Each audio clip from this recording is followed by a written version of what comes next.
여기 두 사람이 회사 사무실 한복판에 대치한 상태로 서 있습니다.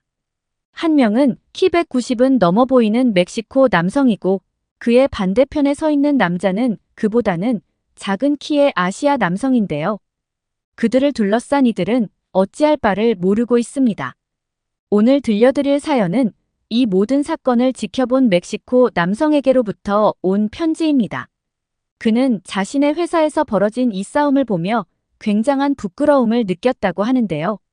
같은 멕시코인마저 부끄럽게 만든 이 사건의 전말을 들려드리도록 하겠습니다. 안녕하세요.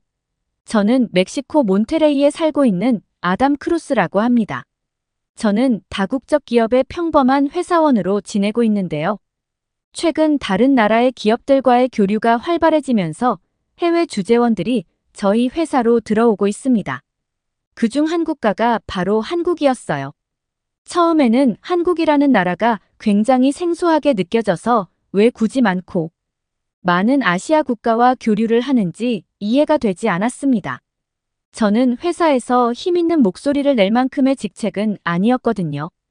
하지만 그럴 만한 이유가 있을 거라고 생각하며 한국에서 파견 나온 한국 주재원이 지낼 곳 등을 준비하고 있었습니다.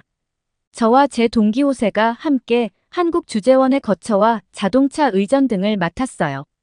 솔직히 다른 나라에서 오는 주재원들은 이렇게까지 대우해주지 않습니다.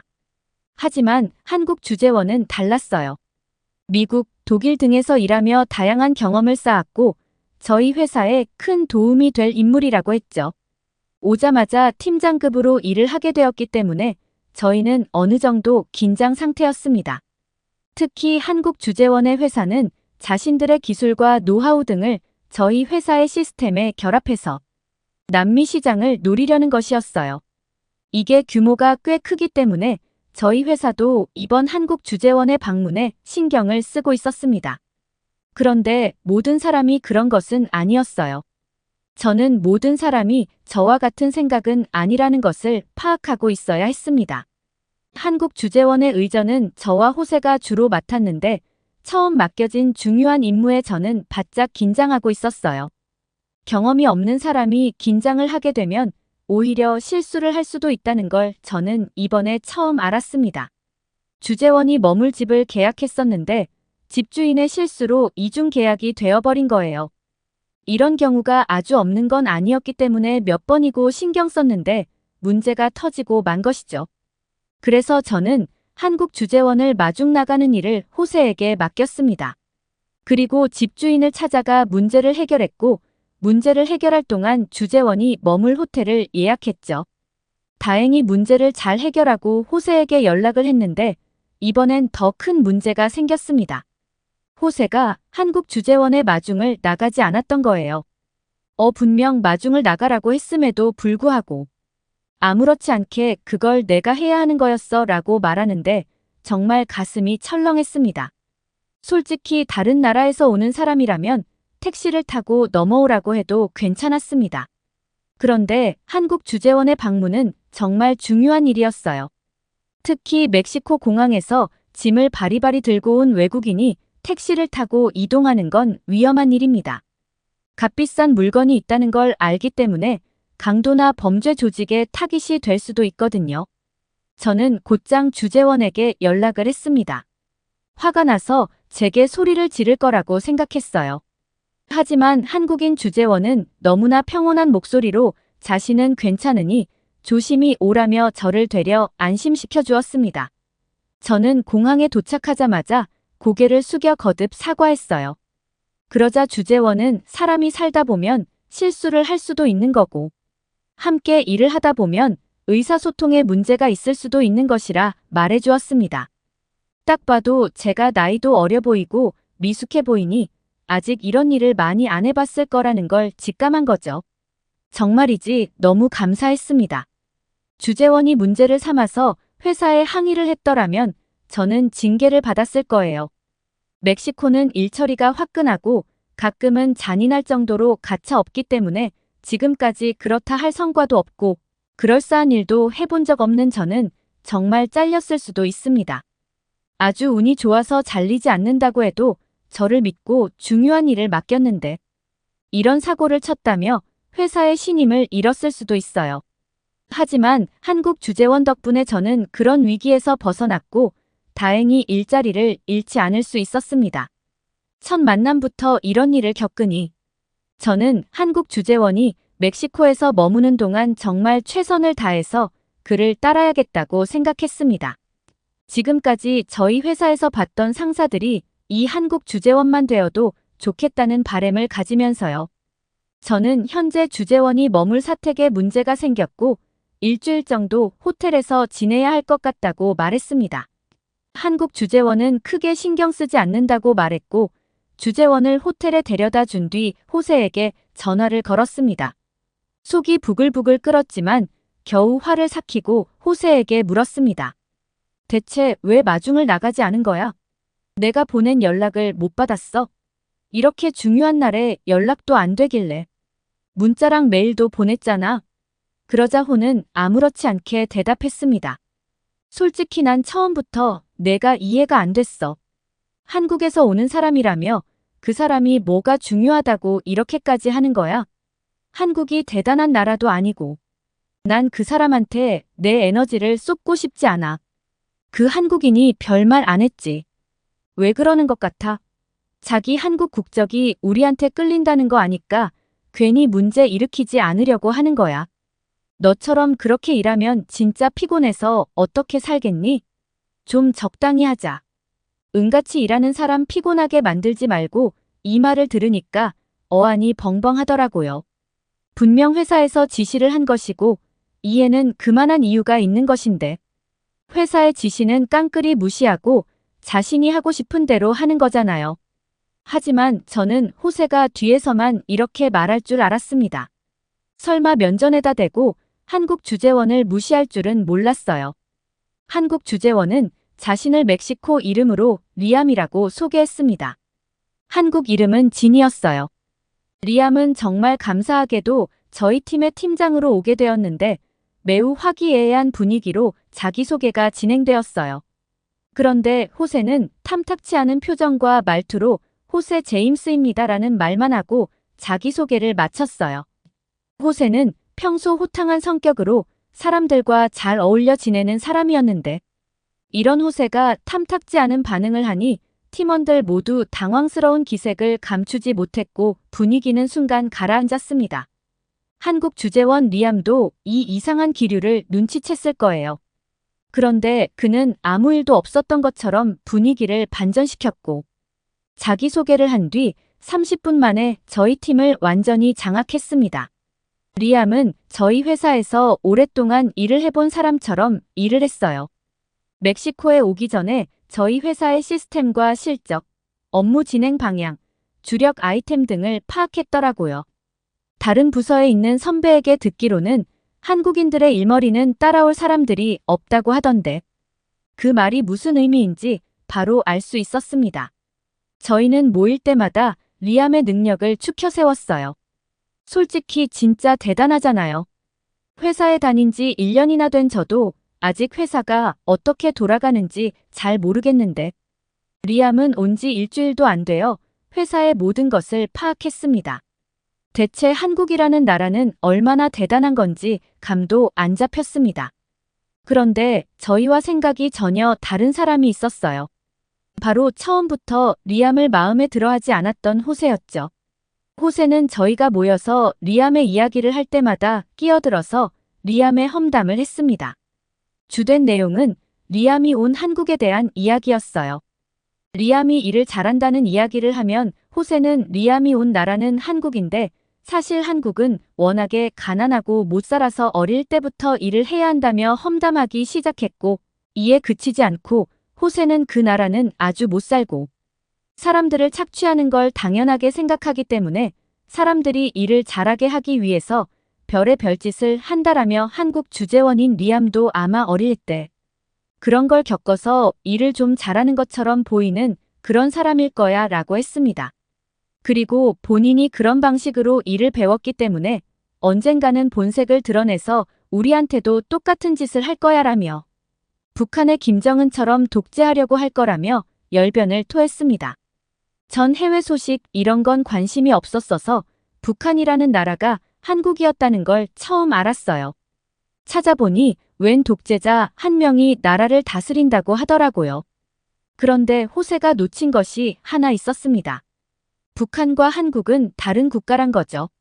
한국과 북한은 같은 민족이었지만 전쟁으로 인해 분단되었고 현재도 전쟁 중인 나라이더라고요. 하지만 전쟁 중임에도 불구하고 남한은 북한보다 몇천 배는 잘 사는 나라가 되었고 북한은 세계에서 손꼽히는 빈곤 국가가 되었습니다. 저는 리암이 남한에서 왔다는 것을 확신했지만 호세는 아니었습니다. 호세는 자꾸만 리암이 북한에서 왔고 언젠가는 자신들도 북한 사람들처럼 노동력을 착취당하고 더 나아가서는 이 회사가 북한처럼 망해버리고 말 거라는 말도 안 되는 이야기까지 했습니다. 그런데 호세가 이렇게 주장을 해봤자죠. 저를 포함한 모든 팀원들은 호세가 얼마나 말도 안 되는 말을 하고 있는지를 알았습니다. 그래서 반응도 안 하고 호세가 무슨 말을 하면 무시했어요. 그런데 한 가지 참을 수 없었던 건 호세가 리암이 지시한 일을 하지 않는다는 것이었습니다. 저런 근본 없는 나라에서 온 인간의 말을 따를 수는 없다면서요. 그리고 자신이 업무를 하지 않으면 언젠가는 그 난폭함을 드러내고 말 것이라고 말했습니다. 자신은 그 모습을 이끌어내서 진짜 모습을 회사에 폭로하고 이 회사를 올바른 길로 이끌 거라고 말했어요. 호세는 몰랐겠지만 리암은 이 사실을 모두 알고 있었습니다. 다른 직원들이 호세의 행동을 공론화해서 다시는 저런 짓을 하지 못하게 하라고 건의했지만 리암은 그러지 않았어요. 그러면서 이렇게 말했죠. 진정한 리더는 자신의 힘으로 되는 것이 아닙니다. 누군가가 세워줄 때 진정한 리더가 되는 것이죠. 저는 이 말에 큰 감명을 받았습니다. 리암은 호세를 다른 곳으로 좌천시키거나 강력한 조치로 회사를 그만두게 할 수도 있었어요. 하지만 그러지 않고 호세가 자신의 행동을 돌아보기를 바랐습니다. 그러면서 한국인들이 자신의 팀과 조직을 어떻게 대하는지를 알려주었어요. 한국은 뒤처지는 사람들을 꼬리 자르듯 자르지 않는다고 합니다. 모두가 자신의 역할에 충실할 수 있도록 끌어주고 그 능력을 개발하게 한다고 하죠. 미국의 대표적인 다국적 기업인 구글은 직원에게 아무런 언질 없이 출근 당일에 해고를 통보한다고 합니다. 그리고 최근 저희 회사에서는 암에 걸린 직원을 한 번에 잘라버린 일도 있었어요. 하지만 한국에서는 결코 그런 일이 일어날 수 없다고 합니다. 회사는 이익을 추구해야 하지만 돈이 사람보다 귀할 수는 없다는 리암의 말에 모든 팀원들은 감동을 받았습니다. 그리고 일을 잘 못하면 잘릴 수도 있다는 두려움이 있었을 때보다 더 열심히 일했어요. 저는 호세가 이 정도 되면 정신을 차릴 줄 알았는데 호세는 여전히 정신을 못 차렸습니다. 그러던 어느 날 호세의 선 넘는 행동이 극에 달한 사건이 벌어지고 말았어요. 리암이 미팅을 마치고 집으로 돌아가는 길 택시를 타고 가던 중 무장강도를 만났다고 합니다. 제가 살고 있는 몬테레이는 멕시코 제3의 도시로 그만큼 치안이 괜찮은 곳이지만 다른 지역에 비해 치안이 괜찮을 뿐 경찰과 카르텔이 대치하는 모습을 종종 볼 수 있을 정도로 치안이 좋지는 않은 곳이에요. 하지만 저희 회사가 있는 곳은 도심이기도 하고 버스나 지하철 같은 대중교통만 타지 않으면 꽤 안전한 곳입니다. 그래서 평소에는 택시를 타고 다녀요. 택시를 타고 다니면 안전하거든요. 그런데 강도의 습격을 당하다니 운이 없어도 굉장히 없는 거죠. 그나마 다행인 건 외국인인 덕에 몸은 다치지 않았던 것입니다. 하지만 무장 강도의 습격을 당하는 과정에서 차와 차가 부딪혀 병원에 입원하게 되었습니다. 이 소식이 알려지자 회사에서는 난리가 났어요. 이런 일이 일어났으니 리암이 한국으로 돌아갈 수도 있을 거라고 생각했습니다. 이 일이 알려지자 팀원들은 걱정이 한가득이었어요. 딱 한 사람 호세만 제외하고 말이죠. 호세는 리암이 입원을 한 것을 두고 엄살이라고 표현했습니다. 한국은 그러니까 호세의 말을 빌리자면 북한에서는 더한 일도 많을 텐데 이런 일을 가지고 입원을 하냐면서요. 이런 일이 한두 번도 아닐 텐데 겨우 이런 일을 가지고 입원을 하는 건 회사의 시위를 하는 것이라고 했습니다. 아니면 회사의 보상금을 받기 위해서일 거라고 이야기했죠. 사람이 사고를 당해서 입원에 누워 있는데 이런 반응이라니. 저는 리암이 이 이야기를 듣지 않기를 간절히 바랐습니다. 리암이 사고를 당한 후 얼마 되지 않아 한국에서 파견된 직원이 멕시코로 들어왔습니다. 리암의 상태를 파악하고 리암의 공백을 채우기 위해서였죠. 한국에서 파견된 직원인 해리는 멕시코의 치안이 이 정도일 줄은 몰랐다며 한국에서는 이런 일이 절대 없었을 것이라고 말했습니다. 파견 온 한국인 직원은 멕시코 이름으로 해리였고 한국 이름은 수영이었습니다. 이런 치안이라면 저희 회사에서 안전을 보장했어야 했다고 했죠. 저희는 몬테레이가 다른 지역에 비해 안전하다는 생각에 리암의 안전에 크게 주의를 기울이지 않은 것이 사실입니다. 그래서 치안이 어느 정도인지를 강조하지 않은 것도 사실이에요. 처음에 몇 번 강조하고 나중에는 별로 크게 주의를 주지 않았죠. 따라서 한국에서 온 해리의 문제 제기에 수긍할 수밖에 없었습니다. 그런데 호세는 달랐습니다. 되려 한국인 직원에게 화를 냈어요. 멕시코가 한국보다 치안이 안 좋다는 건 들어본 적도 없다며 말이 되는 소리를 하라며 언성을 높였습니다. 한국처럼 후진국인 나라가 멕시코보다 낫다니 지금 그걸 믿으라는 소리냐며 요즘 같은 세상에 인터넷에 치면 다 나와요 라면서 큰 소리 쳤죠. 한국 직원은 대체 어디서 그런 이야기를 들었는지 모르겠지만 인터넷을 쳐봐야 하는 건 호세 당신인 것 같다고 말한 뒤 한국의 치안이 멕시코보다 낫다는 것은 숨길 수 없는 사실이라고 했습니다. 그리고는 이 상황에 대한 책임을 져야 할 것이라며 자리를 떠났죠. 저희 회사에서는 이번에 일어난 문제에 대해 한국 회사에 설명하기 위해서 인원을 꾸렸어요. 저희 회사에서는 한시가 급했습니다. 이 일 때문에 한국 회사가 저희 회사에 대한 투자를 거둔다면 피해가 막심할 테니까요. 직원들은 한국에 가는 것을 꺼려했어요. 이 문제를 한국 회사가 문제 삼으면 그 불만을 온전히 감당해야 할 테니까요. 하지만 저는 제가 나서서 한국행에 지원했습니다. 리암이 처음 멕시코에 왔을 때 리암의 의전을 맡았던 사람이 저였으니까요. 그런데 아주 의외의 인물이 한국행에 지원을 했어요. 바로 호세였습니다. 저는 호세가 또 무슨 일을 저지르려고 한국에 가려고 하나 불안했습니다. 하지만 한국에 가려는 사람이 없어서 저와 호세 그리고 한 명의 직원을 포함해 3명이서 한국에 가게 되었어요. 호세가 한국에 가려던 이유는 딱 하나였습니다. 자꾸만 멕시코의 치안을 물고 늘어지는 한국에 가서 그들의 주장이 얼마나 터무니없는 것인지를 밝혀내겠다는 것이었죠. 한국에서도 흔하게 일어나는 일을 가지고 멕시코만의 문제, 인양 리암이 당한 일을 엄청난 일로 만들어 보상을 요구하는 한국 기업의 행태도 고발하겠다 말했습니다. 이렇게 해서 회사의 영웅이 되려고 했던 것 같아요. 호세는 한국으로 가는 비행기를 타는 내내 자신이 다운받아온 북한의 영상을 보여주었습니다. 자꾸만 한국을 북한이라고 주장하는데 저는 한국이 남한과 북한으로 나뉘어 있으며 호세가 말하는 곳은 북한이고 그러면서 자신이 유튜브에서 찾아온 영상인데 가자마자 이런 끔찍한 광경을 보게 될 테니 미리 마음의 준비를 하고 있으라면서 보고 싶지 않은 영상을 계속 보여주었어요. 보여준 영상은 끔찍하기는 했습니다. 영양실조에 걸려서 배만 부른 깡마른 아이들이 나무 껍질 같은 것을 씻고 있는 영상도 있었고 다 떨어진 군복을 입고 있는 남녀가 토굴 같은 데서 나오는 영상도 있었습니다. 호세는 리암의 나라가 전기도 제대로 들어오지 않는 나라라고 했어요.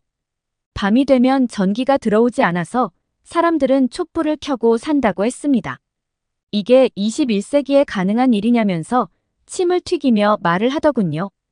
가로등도 제대로 들어오지 않는 곳이니 얼마나 치안이 엉망이겠냐는 말까지 덧붙였죠. 결론은 늘 하나로 모아졌어요. 그런 나라에서 왔으면서 멕시코에서 무장강도 만난 것으로 항의를 하냐며 이해가 안 된다는 것이죠. 하지만 호세의 이런 말도 안 되는 주장은 한국에 도착하자마자 깨지고 말았습니다. 비행기를 타고 내렸는데 신세계였어요. 멕시코의 공항은 그리 깨끗하지 않았고 조명조차도 누리끼리 했습니다. 벽에는 금이 가 있는 곳도 있었고 바닥의 타일도 살짝 깨져 있기도 했죠. 멕시코 사람들은 그 누구도 이것을 문제 삼지 않았습니다. 하지만 한국은 모든 게 최신식이었어요. 조명도 밝았고 모든 곳이 깨끗했습니다. 인천공항 직원들이 청소하는 기계에 올라타서 돌아다니는데 정말 신세계였어요. 호세는 적잖이 놀란 듯 보였습니다. 저는 호세에게 네가 생각하는 한국이 이런 모습이었냐 물었습니다. 그러자 호세는 공항은 외국인들이 가장 많이 오는 곳이니 그럴싸하게 꾸며놨을 것이라며 공항을 빠져나가면 영상에서 본 그런 모습들이 줄지어 있을 것이라고 주장했습니다. 그런데 호세의 그런 주장도 얼마 가지 못했어요. 저희는 버스를 타고 빠져나왔는데 버스를 타고 수도인 서울로 가는 길은 정말 잘 닦여 있었습니다. 멕시코의 수도인 멕시코시티는 몰라도 제가 살고 있는 모텔에 있는 멕시코의 제3의 도시임에도 불구하고 도로가 썩 좋지 않아요. 그런데 한국의 도로는 정말 잘 닦여 있었습니다. 물론 호세는 조금 더 들어가면 안 좋은 모습이 보일 거라고 얘기했지만 저는 호세가 생각하는 그런 모습이 절대 나타나지 않을 것이라는 걸 알고 있었습니다. 그리고 제 예상은 정확히 맞아떨어졌어요. 호세는 한국의 수도에는 전기도 잘 들어오지 않고 깨끗한 물도 나오지 않는다고 말했습니다. 그런데 한국의 수도인 서울에는 고층 빌딩이 줄지어 있었고 버스 정류장에서마저도 핸드폰을 충전할 수 있었어요. 이뿐만이 아닙니다. 친환경 버스도 흔히 보였고 도시의 조경도 훌륭했어요. 길거리에는 쓰레기도 없었습니다. 환경미화원들이 수시로 다니면서 청소를 하는 줄 알았는데 새벽에만 나와서 청소를 한다고 하더라고요. 낮 시간에도 도로가 깨끗한 것은 한국인들의 시민의식 덕분이었습니다. 이건 정말 멕시코인들이 배워야 하는 것이라고 생각했어요. 호세는 점점 말을 잃었습니다. 어떻게든 한국의 부정적인 면을 찾아내려고 애를 쓰는 게 보이더라고요. 그런데 호세는 절대 자신이 생각했던 것을 찾을 수가 없었습니다. 한국의 밤거리를 보고는 완전히 무너지고 말았죠. 저희는 밤이 되면 꼬박꼬박 호텔에 들어왔습니다. 멕시코에서 왔다 보니 밤거리가 당연히 위험할 거라고 생각했거든요. 그런데 한국의 밤거리는 너무나 밝았습니다. 그리고 사람들이 아무렇지 않게 밤거리를 걸어 다니더라고요. 그것도 교복을 입은 학생들과 여성들이요. 멕시코라면 상상조차 할 수 없는 상황에 처음엔 저희가 보고 있는 광경을 쉽게 받아들이지 못했습니다. 그러나 며칠 뒤부터는 한국의 치안이 얼마나 대단한지를 인정할 수밖에 없었어요. 일단 한국은 총기 소지가 불법이었고 총에 대해서 큰 관심조차 없어 보였습니다. 더군다나 한국 남자들이 군대에서 의무 복무를 해야 함에도 불구하고 남자들 중 총을 소유하는 사람이 없다는 것이죠. 이렇다 보니 총을 가지고 대치하는 상황이라든가 총을 가지고 사람들에게 위협하는 것 자체가 불가능했어요. 또한 어린아이들이 혼자 가방을 메고 등교하는 것은 충격적일 정도로 놀라웠습니다. 멕시코에서 이런 행동은 말도 안 되는 것이에요. 아이들을 홀로 등교시킨다면 부모들은 경찰에 잡혀갈 수도 있습니다. 그러나 한국에서는 그것이 가능하더라고요. 무엇보다 호가 보여줬던 영상에서 나무 껍질을 벗겨 먹는 영상들은 대체 어디서 나온 건지 모르겠지만 한국이 아니란 건 확실하더군요. 한국의 밤거리에는 맛있는 음식이 즐비했고 놀거리도 풍성했습니다. 치안이 좋으니 밤을 새우고 새벽까지 젊음을 즐기는 사람들도 많더라고요. 호세는 한국에서 이런 것들을 보고 듣고 몸으로 경험한 뒤로부터 호텔에 박혀서 나오지 않았습니다. 자신이 틀렸다는 사실에 분을 감추지 못하고 한국 회사와의 미팅 자리에도 나오지 않았어요. 한국 회사는 한국까지 와서 책임을 지겠다는 저희에게 크게 감동했고 이렇게까지 하는데 저희 회사를 믿지 않을 이유가 없다며 저희와의 교류를 끝까지 이어가겠다고 약속해 주었습니다. 멕시코에서 치료를 받는 리암도 많이 회복되어서 회사에 출근할 만한 상황이 되었더라고요. 그런데 딱 하나 해결되지 않은 것이 있었습니다. 바로 호세였어요. 호세는 리암 덕분에 회사에 남아있을 수 있었던 것이었습니다. 리암이 넓은 마음으로 호세의 행동을 받아주었기 때문에 그런 무례를 저지름에도 불구하고 회사에서 잘리지 않은 거예요. 하지만 리암이 다친 후에 멕시코로 왔었던 한국 직원 씨는 가차 없었습니다. 해리 씨는 멕시코에 남아있던 팀원들의 이야기를 전부 들었고 회사에 정식으로 항의했습니다. 한국에 있다가 멕시코로 다시 돌아온 호세는 자신이 회사에서 잘렸다는 소식을 듣게 되었어요. 호세는 자신은 리암이 북한에서 왔다고 믿었기 때문에 그동안 이런 행동을 해왔던 것이고 자신이 한국의 진짜 모습을 보았다면 그런 잘못을 저지르지 않았을 거라고 억울함을 토로했지만 그것은 받아들여지지 않았습니다. 호세는 못 들어본 아시아국에서 온 한 동양인이 자신의 상사가 되었다는 것이 마음에 안 들었던 것 같아요. 그래서 별것도 아닌 것을 가지고 리암을 깎아내리고 무시하고 어떻게든 흠집을 잡으려 한 것이죠. 뭐 성향이 그러니까 그러려니 하기야 합니다만 이건 확실했습니다. 아무래도 상대를 잘못 건드린 거죠. 사실 한국에 대해서 자세히 알고 있는 주변 사람이 없었고 저도 그랬고 호세도 그랬고 국가 이름만 들어봤었거든요. 근데 회사에서는 우리 회사에 아주 큰 힘이 되어주고 있는 엄청난 국가의 기업이라면서 하도 이야기를 하니까 그냥 그런 줄로만 알고 있었습니다. 또 우리 회사에 투자까지 했다고 하니까 회사에서 칭송하는 거다 그런 걸로 인식했죠.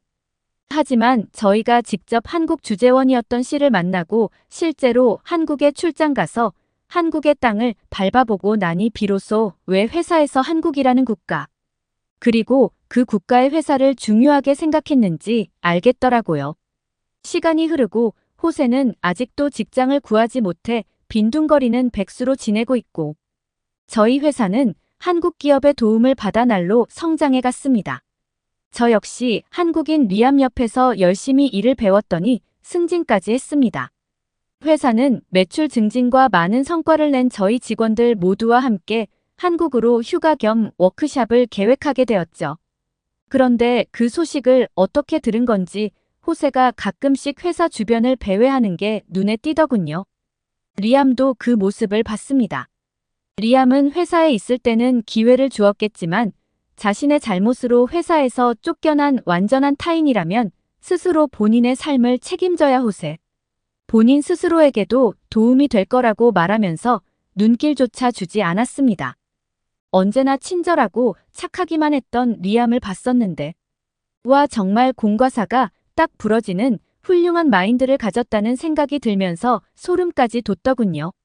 한국이라는 나라와 한국을 이끌어온 사람들을 보면서 정말 느끼는 게 많았던 시간이었습니다. 오늘 사연은 여기까지입니다. 시청해주셔서 감사합니다. 여기 일본인 여성이 한국인 여성에게 무어라 이야기를 하는 모습이 보입니다. 한국인 여성은 일본인 여성의 말에 고개를 숙이고는 눈물까지 흘리게 되는데요. 대체 무슨 일이 벌어진 것이길래 한국인 여성이 일본인 여성 앞에 고개까지 숙이고 눈물을 보여야 했던 것일까요? 안녕하세요. 저는 일본의 교토에 살고 있는 50대 여자 후지와라 쇼코라고 합니다. 저희 후지와라 가문은 이 지역의 유지이자 예전부터 걸출한 인물들을 배출한 뼈대 있는 귀족 집안이에요. 저는 이 집안에 시집와서 아들 타케시를 낳았고 후지와라 가문의 대를 이은 것에 큰 자긍심을 느끼며 살아왔습니다. 저희 조상들이 그랬듯 제 아들도 이 땅에 뿌리내리며 행복하게 살아갈 것이라 믿어 의심치 않았죠. 아들 타케시는 저의 믿음에 보답이라도 하듯 외모도 준수하고 성격도 반듯한 어른으로 자라났습니다. 저는 이제 아들에게 걸맞는 명문가 출신의 참한 아가씨만 찾아주면 되겠다고 생각했어요. 아들이 결혼을 하고 나면 아들과 꼭 닮은 손주들이 태어날 테고 그 아이들은 또 얼마나 귀여울까 그런 생각에 저는 한껏 기대에 부풀어 있었습니다. 그런데 그런 제 기대는 단 한순간에 산산조각 나고 말았답니다. 저에게 어떤 일이 있었냐고요? 아니 글쎄 제 아들이 결혼할 여자로 죽기보다 싫은 한국 여자를 데리고 와서였습니다. 일본인 평민 아가씨를 데려와도 반대를 할 참인데 한국인이라니요. 당연히 저희 집안은 발칵 뒤집혔죠. 저는 아들에게 쓸데없이 한국 여자를 데려왔냐며 저 여자는 너와 급이 맞지 않는다고 했고 엄마가 명문가에서 잘 자란 아가씨를 소개해 줄 테니 저 한국인 여자는 하루라도 빨리 얼른 정리하라고 했어요. 하지만 아들은 저 한국인 여자를 너무 사랑한다며 다른 여자와 결혼할 바에는 평생을 독신으로 살겠다는 어처구니 없는 행동을 했고 말도 안 되는 고집을 부리기 시작하더라고요. 아들 타케시는 꼭 뭐에 홀린 사람처럼 한국 여자와 결혼을 하고 한국에 가서 살겠다는 말만 앵무새처럼 늘어놓았죠. 정말 속에서 열불이 터졌습니다. 뻔했을 거라고 생각했어요. 저 여우 같은 한국인 여자가 요사스러운 말로 우리 아들을 세뇌시킨 것이라 100% 확신했습니다. 여우가 뭐 어쨌다고 저러죠. 결국 저는 아들을 설득하는 것은 포기하고 아들을 홀린 저 원수 같은 한국 여자를 만나 단판을 짓기로 했답니다. 얼마 후 저는 그 여자를 아들 몰래 따로 불러냈어요. 천박한 한국인 여자의 이야기를 들어보니 그 여자는 이제 대학교 졸업반으로 한의학인지 뭔지를 배우고 있다고 하더군요. 졸업을 앞두고 일본 여행을 왔다가 아들과 눈이 맞은 것이었고요. 더 들어볼 필요도 없이 저는 불쾌한 표정을 숨기지 않고 불편한 표정을 고스란히 드러내며 다 필요 없으니 당장 우리 아들과 헤어지라고 말했습니다. 원하는 게 돈이라면 위로금으로 돈도 얼마 주겠다면서요. 한국이란 나라는 우리 위대한 일본 제국 아래서 거의 우리가 일으켜 세워준 나라인데 그런 나라에서 태어난 여자가 당연히 돈을 준다고 하면 냉큼 받고 사라질 거라고 생각했습니다. 그런데 거지근성을 가진 것으로 유명한 한국인답게 그 여자는 한수를 더 보고 저의 제안을 거절하더군요. 위로금 얼마 받고 떨어져 나가는 것보다 우리 아들을 붙잡고 늘어지는 것이 훨씬 이득이라는 것을 알았기 때문이었겠죠. 생각이 너무 교활하기 짝이 없었습니다. 안 그래도 한국이 싫고 아들을 홀린 이 한국인 여자에게 좋은 감정이 없던 저는 정말이지. 치가 떨리게 그 여자가 더 싫어지기 시작했어요. 한국인들이 뻔뻔하다는 것은 소문으로 들어 익히 알고 있었지만 어떻게 감히 대일본 제국의 국적을 가진 우리 아들과 결혼을 할 생각을 할 수 있을까요? 사람이라면 자기 분수를 알아야 하는 건데 기껏 잘 살 수 있게 키워줬더니 올챙이 시절 모르고 한국인들은 참 주제 파악을 하지 못한다는 이야기가 나오는 거겠죠. 어쨌든 저는 마지막으로 한 가지만 묻겠다고 했습니다. 이루어지지 않을 결혼이지만 결혼을 한 뒤에 우리 선진국인 일본이 아닌 고작 한국에 가서 살겠다는 것은 누구의 결정인가요? 당신인가요? 그러자 그 한국 여자는 절대 아니라고 펄쩍 뛰더군요.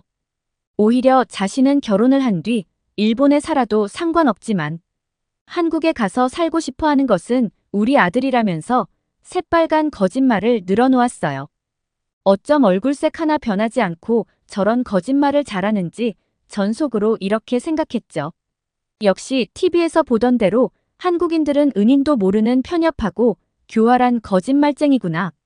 라는 생각과 함께 이러니 순진한 우리 아들이 넘어갔다 생각했어요.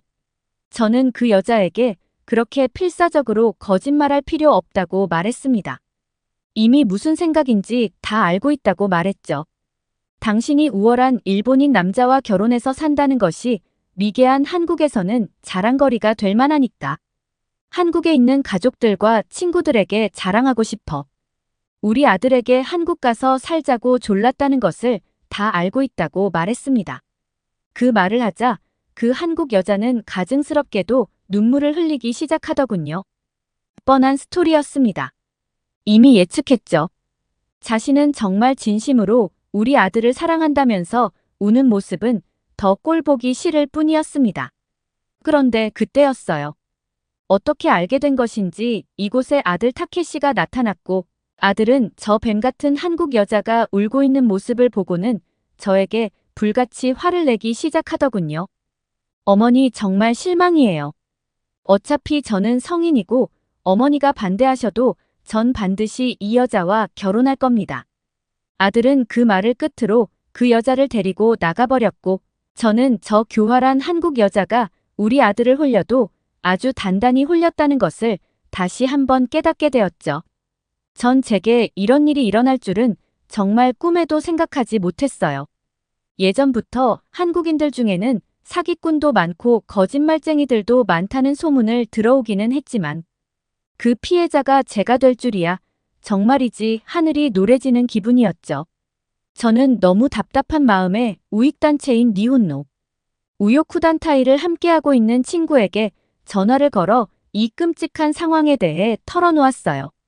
그러자 제 친구는 저와 제 아들이 참 불쌍하다며 어쩌다 한국인과 엮이게 되었냐고 하더군요. 그러면서 한국인들은 우리 일본에게 열등감과 피해, 의식을 가진 이상한 사람들이라며 조심해야 한다고 경고해 주었어요. 그러면서 다음 주에 있을 우익단체 행동에 빠지지 말고 참가하라고 했습니다. 여기에 더해 아직도 위안부 문제나 식민지 시대 때 일어난 지난 과거 일들을 가지고 우리 일본을 물고 늘어지는 것을 보면 알지 않냐면서 답답해했죠. 그 얘기를 듣는 순간 저는 아들을 다시 한번 설득해 보아야겠다고 다짐했죠. 이대로 우리 아들 타케시의 인생이 시궁창에 처박혀 꼬꾸라지게 둘 수는 없었습니다. 엄마니까요. 그래서 아들에게 찾아가 말했어요. 타케시 제발 다시 생각해보렴. 왜 하필 한국같이 가난하고 열등한 나라에 가서 살겠다는 거니? 한국인들은 순진하고 착한 우리 일본인들과는 질적으로 다른 사람들이라고. 엄마가 매주 단체에서 운동하는 거 못 봤어. 저는 진심을 다해 아들을 말리고 설득했습니다. 하지만 아들은 이미 눈과 귀를 모두 멀어버린 극악의 상태였습니다. 제가 무슨 말을 해도 어머니 세상은 변했어요. 제발 현실을 똑바로 보세요라는 말만 하며 제 말을 귓등으로도 듣지 않았어요. 그렇게 아들과 저의 불편한 대립은 몇 주간 계속되었고 결국 백기를 든 것은 저였죠. 아들이 제게 최후 통첩을 날렸거든요. 만약 계속 이 결혼을 반대한다면 부모님 없이 결혼식을 치르겠다고요. 저는 정말 이 말도 안 되는 결혼을 받아들이기 어려웠지만 아들을 위해서 한 발 물러나 주기로 했습니다. 얼마 뒤 결국 아들은 한국인 여자와 결혼식을 올렸고 저는 차마 올라가지 않는 입꼬리를 간신히 올리며 아들의 결혼식을 지켜보아야 했답니다. 제가 할 수 있는 거라곤 아들의 옆에서 가증스러운 웃음을 짓고 있는 한국 여자를 속으로 저주하는 것밖에는 없었어요. 저는 순진한 제 아들을 꼬신 저 불효시 같은 한국 여자가 너무 미웠습니다. 왜 하필이면 한국은 우리 일본의 옆에 붙어 있어서 이렇게 우리 일본에게 피해만 주는 것인지. 정말이지 한국은 빈대 같은 나라라는 생각이 들었어요. 할 수만 있다면 한국이라는 나라를 똑 떼다가 일본과 아주 먼 곳으로 보내버리고 싶었죠. 하지만 그건 제 바람일 뿐 결국 아들은 그 끔찍한 한국 여자와 함께 한국으로 떠나고 말았어요. 쥐면 꺼질까 바람이 불면 날아갈까 애지중지 소중하게 키운 우리 아들이 고작 저런 하등한 여자의 짝이 되었다는 현실에 저는 참을 수 없는 괴로움을 느꼈답니다. 그날 이후 저는 밥도 먹을 수 없었고 잠도 제대로 잘 수 없었습니다. 들어보니 아들 부부는 그동안 모았던 아들의 종잣돈으로 한국의 작은 아파트에서 월세로 시작해 살 거라는데 사실 저는 그것도 마음에 들지 않았어요. 우리 아들은 평생을 커다란 주택에서 산 사람인데 한국서 월세살이라니요. 더군다나 아파트와 같은 공동주택에서 살겠다는 것이 너무 기가 막혔습니다. 일본에서 아파트란 평민들이나 사는 곳이거든요. 고작 한국 같은 나라에 사는데 월세에 심지어 공동주택이라니 너무 충격적이었습니다. 그래서 저는 그러지 말고 엄마가 돈을 보태줄 테니 아파트 월세가 아닌 제대로 된 집에서 신혼을 시작하라고 했죠. 그런데 아들의 입에서 나온 말은 너무나 황당했었습니다. 엄마 나는 한국의 아파트가 너무 좋아요. 그 말을 듣는 순간 저는 아들이 한국 여자에게 세뇌를 당해 결국 미쳐버린 것인가 했습니다. 하지만 아들은 그저 아무 걱정하지 말라고 하며 웃을 뿐이었어요. 그제야 저는 깨달았죠. 아, 우리 아들이 나에게 걱정을 끼치지 않으려고 괜히 밝은 척을 하는 거구나. 속으로는 자기도 더 좋은 집에서 살고 싶겠지라는 생각이 들었습니다. 저는 엄마가 걱정할까봐 나를 위해 밝은 척하는 아들이 안쓰러워서 집 이야기는 더 이상 꺼내지 않기로 했어요. 물론 마음은 편하지 않았죠. 눈만 감으면 순진한 우리 아들이 승냥이 같은 한국인들에게 물어뜯기는 것이 상상이 되어서 저는 숨조차 제대로 쉴 수 없었어요. 제 남편은 그렇게 걱정이 되면 한번 한국에 가서 아들이 사는 모습을 보고 오라고 했지만 전 한국이라는 저급한 나라에 발조차 디디고 싶지 않았고 아마 내가 활동하는 우익단체에서도 반대할 거라서 싫다고 거절했습니다. 그렇게 우울한 날들이 흘러갔고 어느새 아들이 결혼한 지 2년이라는 시간이 지나갔어요. 그동안 저는 한 번도 한국에 가지 않았어요. 마찬가지로 아들 부부도 일본에 오지 않았는데 전 그것도 아주 괘씸했답니다.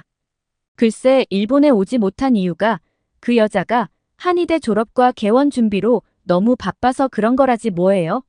한의학. 그까짓 것이 뭐라고 시부모에게 안부를 물으러 오지도 않는 것인지 안 그래도 미웠던 며느리가 더 미워졌죠. 그러던 어느 날이었어요. 마침내 아들이 저희가 있는 일본에 왔습니다. 이제 며느리가 개원한 병원도 어느 정도 자리를 잡았다면서 말이죠. 저는 공항으로 아들을 마중 나갔습니다. 며느리는 꼴도 보기 싫었지만 우리 아들이 너무 보고 싶고 걱정도 되었거든요. 한국 같은 후진국에 가서 얼마나 고생했을지. 아들 부부가 탄 비행기의 도착 시간을 기다리며 저는 속이 타들어가는 것만 같았어요. 그런데 게이트가 열리고 모습을 드러낸 아들은 제 예상과 완전히 다른 모습이었어요. 제 걱정과 달리 아들은 피부도 뽀얗고 전보다 살도 쪄 있었죠. 가엾게도 가난하고 열등한 한국이라는 나라에 살게 되었지만 그런 것 치고는 멀쩡해 보이는 아들의 모습에 저는 일단 안도했습니다. 저는 아들과 싫은 며느리를 데리고 본가로 향했습니다. 그런데 아들 부부를 마주한 가족들 역시 아들의 얼굴이 몰라보게 좋아졌다며 다들 한마디씩 하더군요. 아들은 환하게 웃으며 이렇게 대답했어요. 한국에서 불고기며 김치찌개, 떡볶이, 치킨, 한우, 삼겹살 막걸리까지. 한국 음식들이 너무 맛있어서 매일같이 포식을 하다 보니 살이 쪘어요. 하고는 너스레를 떨며 웃었죠.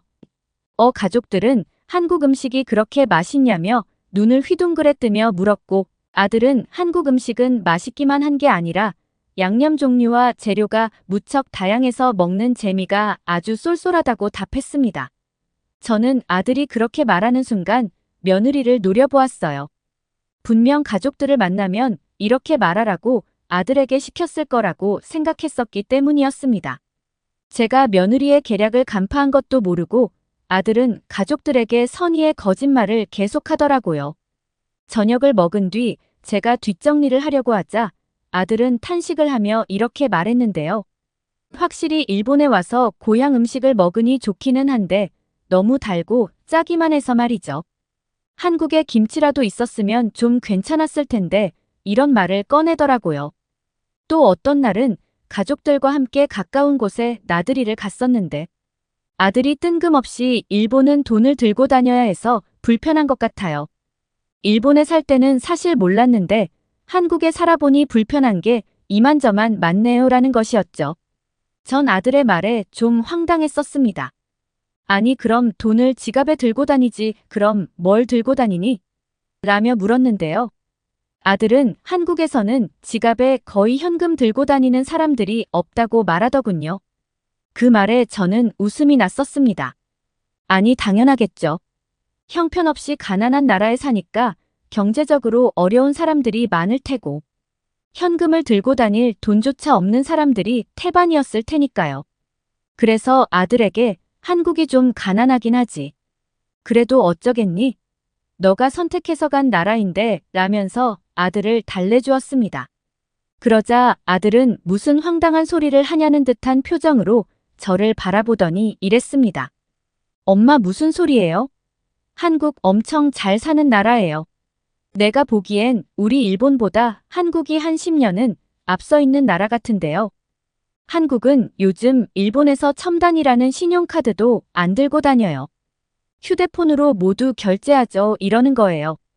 그 소리를 듣는데 내가 사랑하는 아들이었지만 정말 순간적으로 화가 나더군요.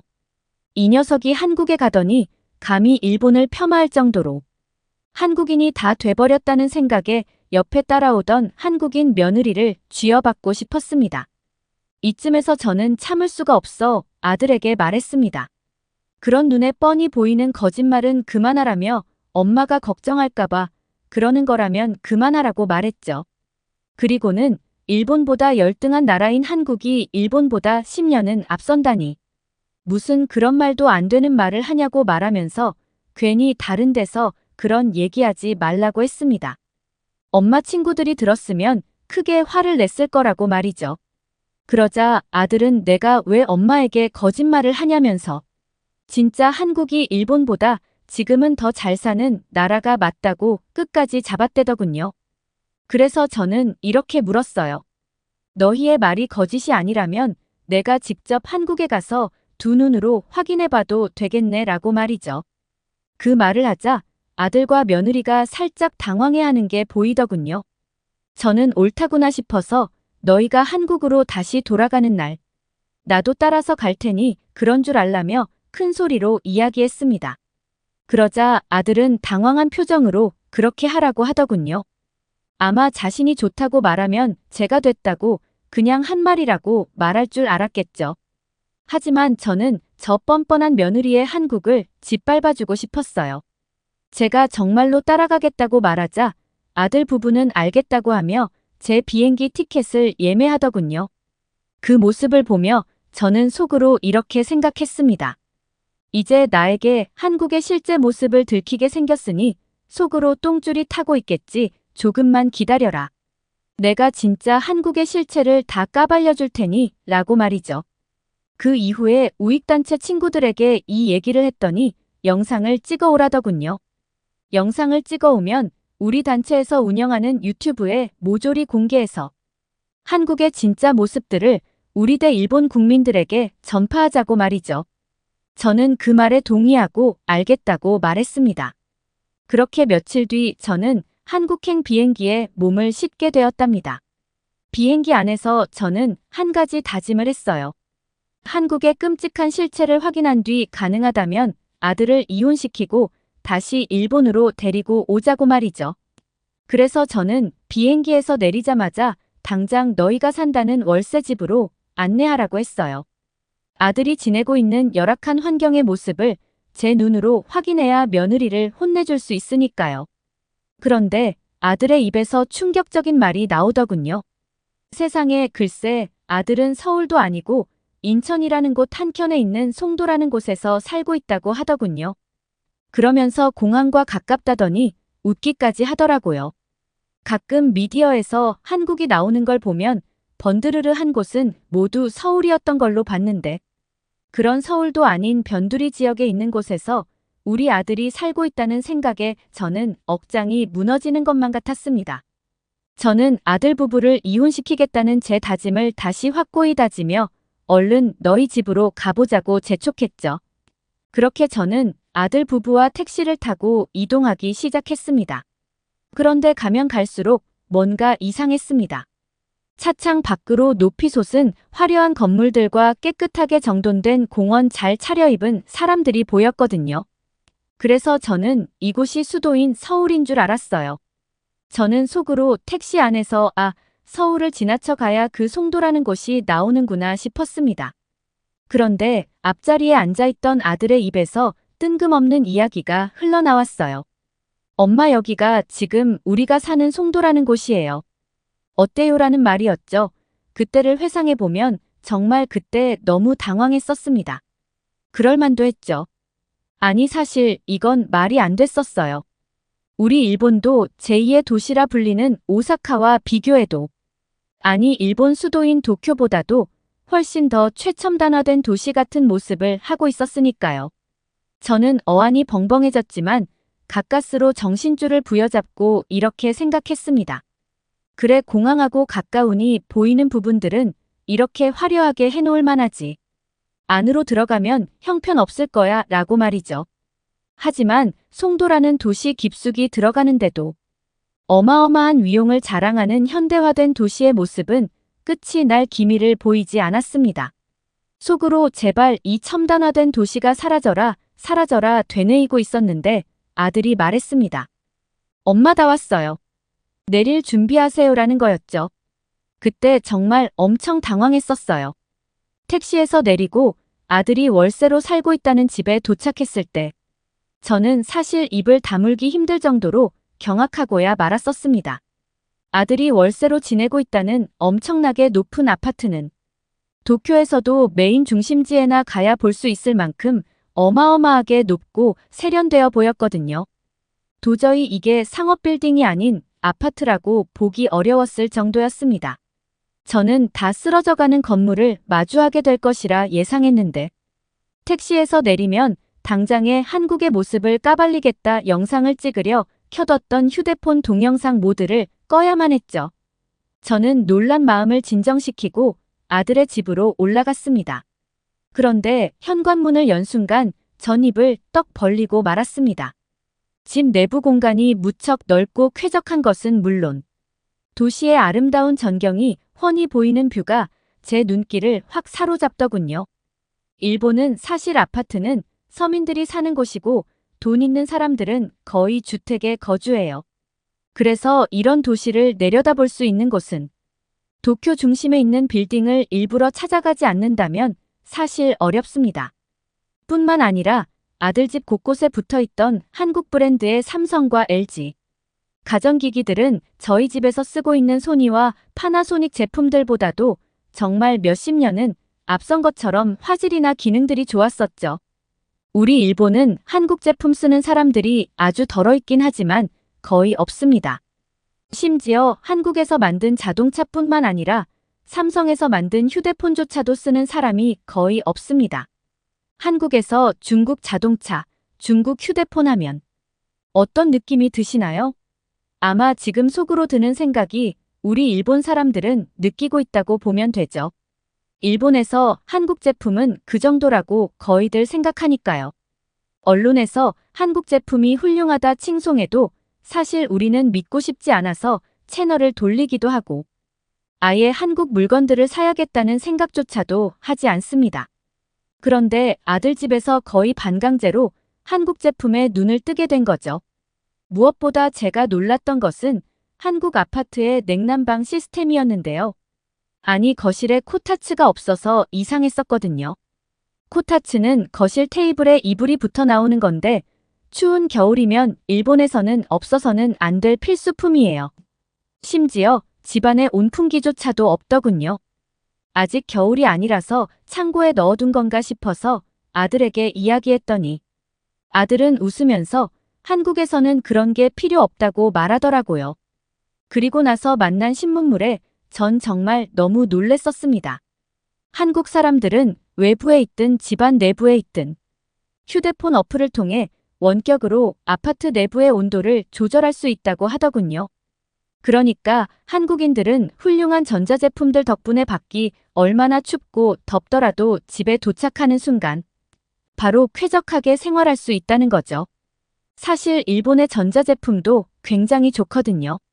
한때기는 했어도 전 세계에서 인정받은 전자제품 회사들도 있었으니까요. 요즘은 한국의 전자제품 회사들이 일본의 회사들보다 훨씬 더 잘 나간다는 이야기를 미디어로 본 적은 있지만 믿지는 않았어요. 늘 그렇듯이 언론 플레이 잘하는 한국인들이 일본을 질투해서 말을 지어낸 것이라고 생각했죠. 그런데 이쯤 돼버리자 저는 제가 한국의 가전 기술이나 일반 가정생활 시스템에서 일본보다 앞서고 있다는 것을 인정할 수밖에 없었어요. 하지만 내색하지 않았습니다.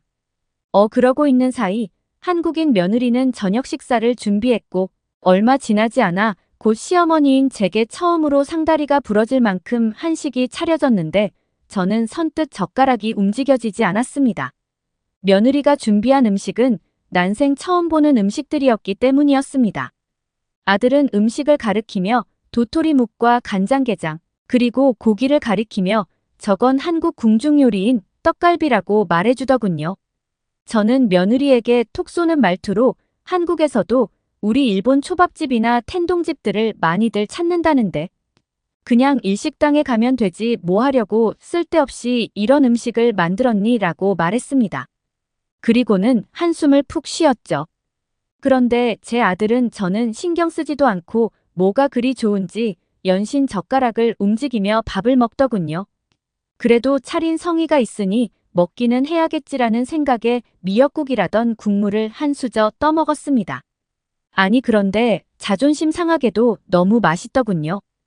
구수하면서 감칠맛이 났던 미역국은 계속 수저로 국물을 떠먹게 만들었고 이후에도 떡갈비와 도토리묵도 먹어보게 되었습니다. 어땠었냐고요? 사실 환상적이었습니다. 그리고 아들이 가위로 잘라서 준 간장게장은 사실 일본에 지내면서도 가끔 해먹을 정도로 맛있게 먹었었죠. 간장게장은 일본 도쿄에 가면 프로 간장게장이라는 한국 음식점에서 팔기도 하는데 매우 비싼 음식이었어요. 간장 베이스로 만들어진 음식이다 보니 입에도 잘 맞았었고 어느샌가 보니 비닐 장갑까지 끼고서는 정신없이 먹고 있던 저를 발견할 수 있었습니다. 열심히 먹던 저를 보며 아들은 빙그레 웃더니 아직도 이 식당에 가지 않은 것을 후회하냐고 물어보더군요. 뭐라고 대답할까? 잠시 망설이던 저는 그냥 솔직하게 한국 요리가 맛있다는 것을 인정하기로 했죠. 그러면서 일본에서 유튜브 보면 한국 요리는 대부분 일본 요리를 따라서 만든 것이라고 하길래 솔직히 무시하는 마음이 컸는데 직접 먹어보니까 생각보다 한국 요리가 굉장히 풍미가 좋고 맛있다고 말했습니다. 제 말을 들은 아들은 저를 보고는 잠시 안타까운 표정을 짓더니 일본에서 활동하고 있는 그 우익단체 일 좀 그만했으면 좋겠다는 말을 뜬금없이 하더군요. 한국에 대해 왜곡된 내용을 방송하는 유튜브만 보니까 엄마의 눈이 멀게 된 거라며 말이죠. 한국인들은 일본의 정책과 역사를 비판하는 거지 일본 사람들을 미워하지 않는다면서 이렇게 말했습니다. 엄마가 활동하는 우익단체는 이유 없이 한국을 까내리고 비판하고 한국인들을 멸시하는 집단으로밖에 안 보이고 심지어 일본에서도 그런 우익단체를 좋지 않은 시선으로 보는 사람들이 많은데 왜 엄마가 거기 있냐고 했죠. 그러면서 이제부터라도 엄마가 한국에 대한 왜곡된 정보들을 그대로 믿지 않았으면 좋겠고 한국에 대한 편견이 사라졌으면 좋겠다고 말했습니다. 순간 저는 머리가 복잡해졌었습니다. 제 배로 낳은 제 아들이 뭔가 멀게 느껴지기도 했고요. 그 뒤로 저는 그냥 조용히 식사를 했죠. 그런데 충격은 이후에도 계속 받을 수밖에 없었어요. 식사가 모두 끝난 뒤 저는 며느리를 도와 뒷정리를 하려고 했는데 시계를 보고 생각했죠. 설거지도 하고 음식물 쓰레기까지 정리해서 버리려면 앞으로 일시간은 더 걸리겠구나 생각했습니다. 그런데 며느리가 저에게 금방 하니까 돕지 않으셔도 된다고 하더군요. 그때 아들이 다가와서는 한국에서는 아무것도 할 필요가 없다면서 아들은 말로 설명하기보다 직접 보여주겠다며 제 손을 잡고는 주방으로 향했습니다. 그리고는 음식물 쓰레기를 자동으로 빨아들이는 시설을 보여주었어요. 거기에 음식물 쓰레기를 넣으면 바로 지하의 처리 시설까지 이동을 한다고 하더군요. 저는 너무 놀라 입이 다물어지지 않았어요. 일본에서는 쓰레기 봉투에 음식물 쓰레기를 버리거든요. 그러면 번거로운 것은 물론 어쩔 수 없이 악취가 나고 벌레가 꼬이게 되는데 한국은 이렇게나 편리하게 음식물 쓰레기를 처리하고 있었다니 정말 충격적이었어요. 제가 충격을 받은 사이 음식물 쓰레기를 모두 버린 아들은 이번에는 그릇을 식기세척기로 옮기더군요. 세련된 디자인의 식기세척기는 버튼 한 번을 누르자 소음도 없이 작동하기 시작했고 그걸로 모든 뒷정리는 끝이었어요. 일시간을 예상했던 뒷정리는 5분도 되지 않아 끝나버렸죠. 그 순간 제 기분이 어땠는 줄 아세요? 저는 마치 시골촌 동네의 아낙네가 된 기분이었습니다. 화려하고 세련된 이 미래 도시에서 저 혼자만 도태된 우물안 개구리 같다는 생각도 들었죠. 그러면서 아들을 걱정하며 보낸 저의 지난 2년을 떠올려 보았는데 창피함에 몸둘 바를 모르겠더군요. 대체 저는 지난 2년간 무슨 쓸데없는 오해와 걱정을 한 것일까요? 가난한 한국에서 불쌍하게 사는 아들을 풍요로운 일본으로 데리고 가야겠다는 제 생각이 얼마나 오만하고 편협했던 것인지 깨닫자 부끄러움에 얼굴을 들 수조차 없더군요. 아들 부부는 혼란스러워하는 저를 보고 갑자기 왜 그러시냐고 물었고 저는 눈시울을 붉히며 이렇게 말했어요. 사실 나는 한국을 뼛속 깊이 무시하고 있었어. 한국인들은 상종도 못할 인간들이고 한국은 거지 소굴과도 같은 나라라고 생각했지. 변명같이 들리겠지만 단체에서도 방송에서도 그런 내용들이 자주 나왔단다. 그래도 내가 사리분별을 잘하며 살았어야 했었는데 편견으로 며느리를 너무 욕되이 했었구나. 미안하구나 얘들아 라고 말이죠. 그러자 제 며느리가 제 손을 꼭 잡아주더군요. 따뜻한 며느리의 손을 느끼며 저는 더욱 부끄러워졌어요.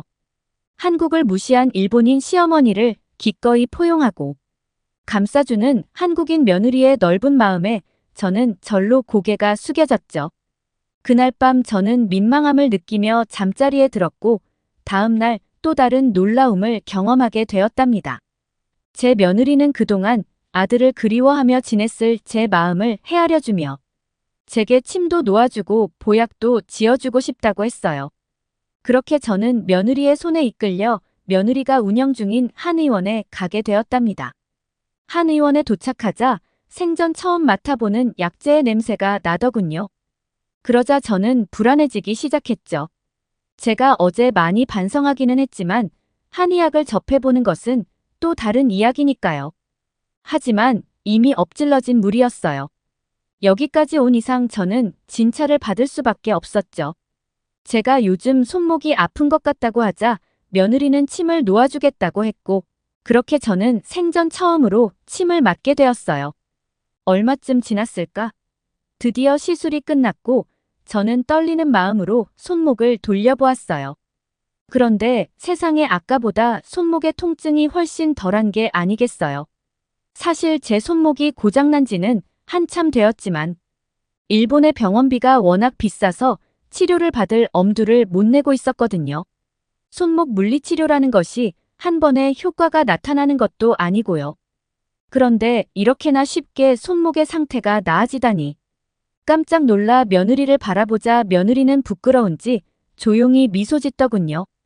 그 순간 며느리가 어찌나 멋지고 예뻐 보이던지요. 한국인이라는 이유로 자신을 멸시한 일본인 시어머니를 위해 침까지 놓아준 며느리를 보며 저는 지난날의 저를 반성하게 되었어요. 또 무시받아야 할 사람은 며느리가 아니라 일본인이 아니라며 며느리를 무시했던 저였다는 사실도 깨닫게 되었죠. 저는 진심을 담아 우리 아들이 정말 좋은 사람과 연을 맺은 거구나. 이렇게 똑똑하고 예쁜 여자를 만나다니 말이야. 그 말을 며느리에게 건네자 며느리는 깜짝 놀랐는지 눈을 지그시 감더니 이내 눈물을 흘리기 시작하더군요. 내색은 하지 않았지만 시어머니인 제게 멸시받으며 속상한 순간들이 많았던 거겠지요. 한국에서 잘 지내고 있다는 말이 거짓이 아니라는 것을 증명하라며 바득바득 우겨서 따라온 시어머니가 원망스럽기도 했을 거고요. 저는 앞으로 네가 한국인이라는 이유로 무시하는 일은 절대로 없을 거라는 것을 며느리에게 약속했어요. 또한 한국을 무시하지도 않을 거라고요. 제 말을 듣더니 며느리는 너무 기쁘다며 환하게 웃었습니다. 그 모습이 어찌나 예쁘던지요. 사실 이제 와 생각해보면 저도 제가 왜 그렇게 한국을 미워하고 무시했는지 잘 모르겠습니다. 그저 옛 아버지 따라 일본 우익단체에서 활동하며 들으며 자란 것 그게 다였는데 말이죠. 어쩌면 제 아들이 한국인 여자와 결혼하게 된 것은 신의 뜻이 아니었을까요? 제대로 확인도 안 해보고 잘못된 정보를 믿으며 아둔하게 살아가는 제게 어떤 깨달음을 주기 위해서 말입니다. 그날 저녁 아들 부부와 함께 성도의 아름다운 공원을 산책하며 저는 그런 생각을 했답니다. 그러면서 그동안 마음속에 쌓아두었던 아들에 대한 잘못된 걱정과 집착, 그리고 한국에 대한 오해를 모두 털어버렸습니다. 제 눈으로 직접 보고 겪은 한국은 훌륭하기 그지없었으니까요. 현대화된 도시 인프라, 한국 사람들의 끝없이 따뜻한 마음까지 해묵은 미움을 걷어내자 저는 마음이 한층 편안해지는 것을 느낄 수 있었어요. 이후에 환하게 웃으며 기쁜 마음으로 일본으로 떠나는 비행기에 몸을 실었습니다. 곧 다시 오겠다는 약속과 함께 말이죠. 일본 공항에 마중 나온 남편은 저를 보더니 무슨 좋은 일이 있었냐며 얼굴이 아주 좋아졌다고 하더군요. 저는 한국에서 제가 보고 겪은 놀라운 경험들을 남편에게 이야기해 주었습니다. 그러면서 다음에는 함께 한국에 가보자고 했죠. 남편은 대체 한국에서 무슨 일이 있었길래 한국의 팬이 되었냐며 깜짝 놀라더군요. 저는 그게 궁금하면 빠른 시일 내에 한국에 같이 가자고. 그러면 당신도 나처럼 한국의 팬이 될 거라고 했답니다. 무슨 말을 하는 것인지 모르겠다는 표정을 짓는 남편을 보며 저는 장난스럽게 이렇게 말했어요. 다음에 한국에 가게 되면 우리 올 때는 한국 삼성에서 만든 식기 세척기는 꼭 하나 사와야 한다고 말이죠. 그랬더니 남편은 일본에서 손이 제품을 사준다고 하길래 저는 단호하게 안 된다고 거절했죠. 제 마음 같기만 하다면야 일본의 저희 집 가전들을 모조리 바꾸고 싶었지만 그건 참아야겠죠. 그래서 요즘 저는 어떻게 지내냐고요? 저는 일본에서 활동하던 우익단체에서 탈퇴했습니다. 탈퇴하면서 엄청 욕도 먹고 손가락질도 당했었지만 단호하게 활동을 중단하겠다 선언했고 거기서 만난 친구들과도 안 만납니다. 그랬더니 그동안 일본에서 볼 수 없었던 한국의 감춰진 모습들이 보이기 시작하더군요. 제가 우익단체 활동을 한 터에 유튜브 알고리즘도 계속 안 좋은 모습들의 영상만 나왔던 거였죠. 단체에 소속된 사람들은 한국 음식점에도 가는 것이 금지되었었는데 탈퇴 이후 일본에 퍼져 있는 한국의 문화와 식당들을 만나보니 정말 대단했습니다. 또한 많은 일본 국민들이 그런 한국을 싫어하지도 않더군요. 일부 우익단체에서 활동하는 사람들과 옛날 생각에 빠져 있는 일부 사람들을 빼면 일본의 많은 젊은이들은 한국을 친구처럼 생각할 만큼 좋아했습니다. 심지어 한국어를 배우기 위해 노력하는 학생들도 있었으니까요. 한국에 있는 아들 집에 방문했던 그날 이후로 저는 정말 완전하게 다른 삶을 일본에서 살고 있습니다. 극도로 싫어했던 것이 오해가 깨져버리니 지금은 거의 사랑하게 될 정도로 한국을 좋아하고 있습니다. 이후로 한국을 남편과 수시로 왔다 갔다 하면서 이제는 아들과 며느리를 만나는 게 아니더라도 남편과 한국에서 한 달 살기식으로도 다녀가곤 한답니다. 가끔 이런 생각도 들어요. 만약 우리 아들이 한국인 여자를 아내로 만나지 않았다면 지금 나는 어떤 삶을 살고 있을까 하는 생각 말이죠. 솔직히 이야기하면 그런 상상만 해도 소름이 끼칠 만큼 싫게 느껴집니다. 그래서 지금 엄청 감사하며 살고 있죠. 평생을 모르고 죽는 날까지 살았을지도 몰랐던 지난 날들이 후회될 뿐입니다. 언젠가 저도 세상을 떠나 돌아가신 아버지를 저 세상에서 만나게 될 텐데 아버지께도 저의 지난 삶을 이야기하며 오해를 풀어드릴 겁니다. 오늘 사연은 여기까지입니다. 시청해주셔서 감사합니다.